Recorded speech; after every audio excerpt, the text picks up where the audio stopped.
जनाब खालिद मीर साहब, ताजदार आदिल साहब, हमारे डॉक्टर फ़हीम शनाज काज़मी साहब, हमारे महाबिद खान साहब और हमारी जमील साहब, नसीम शेख साहब और बहुत ही मुअज़्ज़ज़ दोस्तों, बड़ी यादगार तकरीब आज मालूम हो रही है। सामाईन की मौजूदगी और जो उनकी अपनी शख्सियात हैं और जो उनके अदब में और हमारे तहज़ीब में जो उनका हिस्सा है वो सब आज मुझे यहाँ नज़र आ रहे हैं। तो इस लिहाज से ये भी बड़ी कामयाब तकरीब है कि सिर्फ सामे ही नहीं है बल्कि अहले ज़ौक़ हैं, अहले अदब हैं, अहले तहज़ीब हैं। मैंने खालिद मीर साहब का ये मजमुआ पढ़ा और मैंने ये देखा कि इनका अपना एक उसलूब है, अपनी तर्ज़ फ़िक्र है, अपना एक एहसास है। अब ये है कि हम एक ही माशरे में रहते हैं, मुश्तरक तजुर्बात होते हैं, मुख्तलिफ आपके महसूसात से आपका ताल्लुक़ होता है, लेकिन उन्हीं में कुछ लोग आर्टिस्ट निकल आते हैं, कुछ शायर बन जाते हैं, कुछ अदीब। तो ये क्या मुहर्रिकात होते हैं।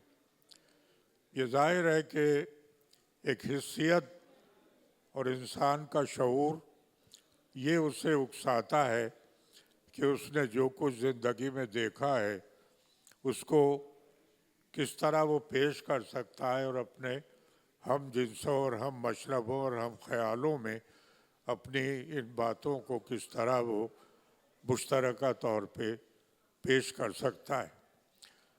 यही कुछ जज्बा मुझे मीर साहब की जो है वो शायरी में नज़र आया।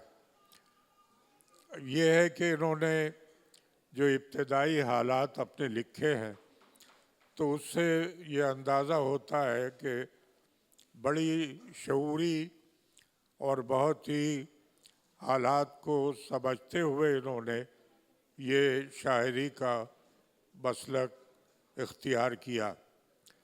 ये इन्होंने कहा कि हमारी मादरी ज़बान तो कश्मीरी थी, लेकिन घर में पंजाबी और उर्दू की भी मखलूत ज़बान हम बोलते थे।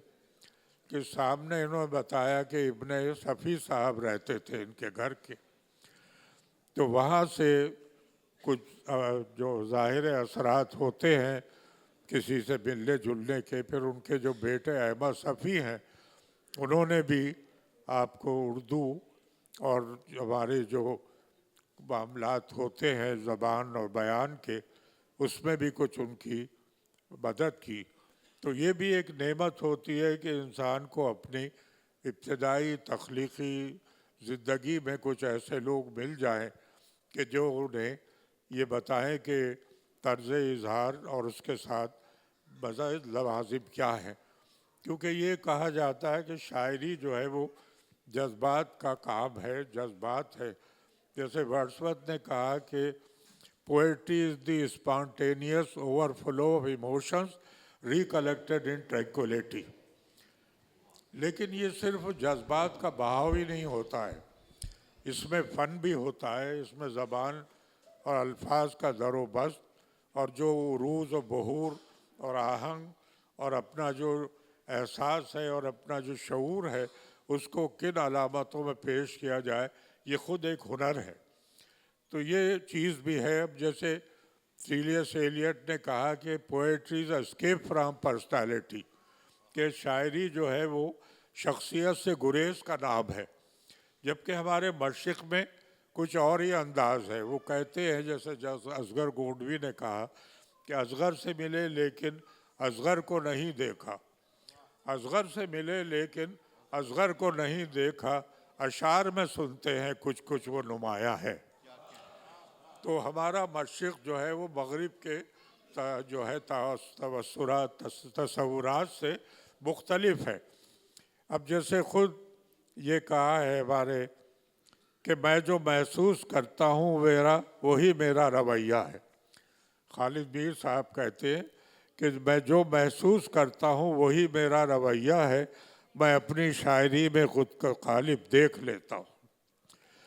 फिर इसी तरह कहते हैं कि रूह बदन के बीच नई जंग छिड़ गई, अब जीत हो के हाल ज़रा देर तो ठहर।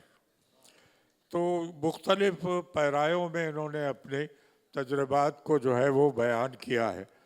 और जाहिर है कि जब कोई बाशऊर इंसान ऐसे माशरे में जहाँ दहशत गर्दी है, नाइंसाफ़ी है, भूख है, तालीम की कमी है, ये माहौल जब होता है तो उस वक्त ये महसूस करना कि हमारा अपना मनसब क्या है, हम क्या अपना हिस्सा अदा कर सकते हैं, तो ऐसी सूरत में एक खुददारी इंसान में होती है कि वो माशरे को ये भी सिखाए कि तुम्हें जैसे भी हालात हों लेकिन अपने आना, अपनी शख्सियत, अपनी खुददारी का सौदा नहीं करना चाहिए। अब आप देखिए शेर इनका कि हाथ खाली हैं मगर हाथ में कशकोल नहीं। हाथ खाली हैं मगर हाथ में कशकोल नहीं, खूह से लुकते हैं सुखन दाँत के खाहाँ भी नहीं। तो ये जो है ये बहुत से ऐसे हैं। अब इनकी नज़में आपने सुनी, नज़मों में बड़ी रवानी और बड़ा आपको एक रचाव मिलता है। अब एक नज़म इनकी है, मुझसे बात कर लेना, ये मैं सुनाना चाहूँगा आपको।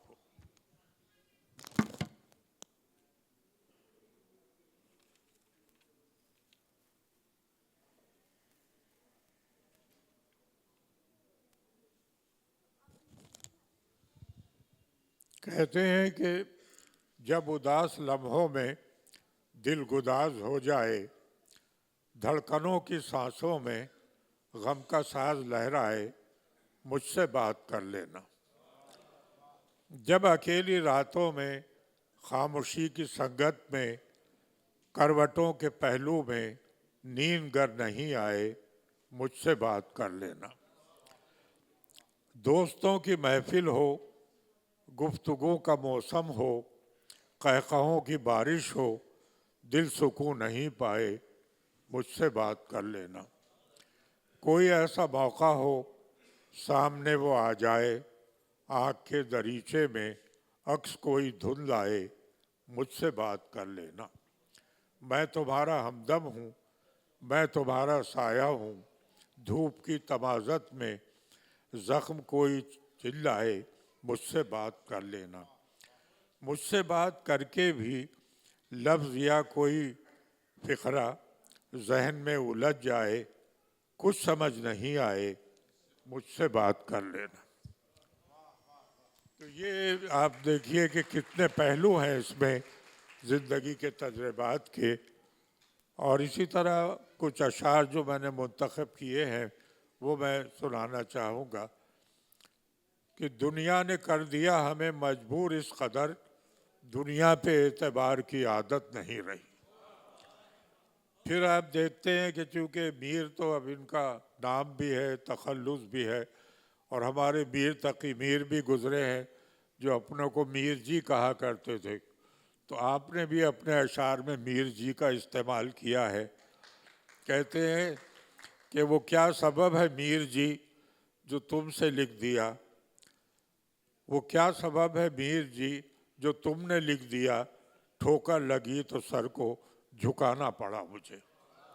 अब देखिए क्या अजीब एक तजुर्बा है कि सर को ठोकर लगी तो सर को झुकाना पड़ा मुझे।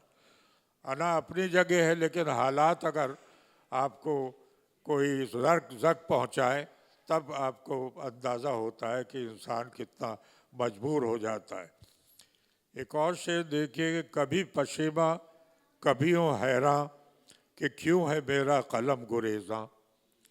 कभी पशीमा कभी हूँ हैरान कि क्यों है मेरा कलम गुरेज़ा, जो सच को लिखूं तो यार नाला, जो सच को लिखूं तो यार नाला, जो चुप रहूं चश्मे नम है गिरिया, चश्मे नम गुरेज़ा। फिर एक और अच्छा शेर इनका कि रंग बरंगे रंगलों वाली, एक शेर देखिए कि रंग बरंगो तितली वाली, रंग बरंगे रंगों वाली तितली अच्छी लगती है। रंग बरंगे रंगों वाली तितली अच्छी लगती है, नजरों की नापुख्ता कारी तुझ में भी है मुझ में भी। तो इसी तरह ये एक और शेर है कि सरे मिशगां जो ठहरे, सरे मिशगां जो आ ठहरे सितारे तेरी यादों के, सरे मिशगां जो आ ठहरे सितारे तेरी यादों के, निगाहें पूछती हैं अब कहाँ तक बात आ पहुँची। तो बड़े नाजुक और बड़े अच्छे एहसासात के बेहतरीन अल्फाज के साथ और एक बड़ी जज्बे की फरावानी और सच्चाई के साथ उन्होंने ये शायरी की है। मैं मुबारकबाद देता हूँ आपको इस अच्छे और ताज़ाकार शायरी के सिलसिले में। बहुत शुक्रिया।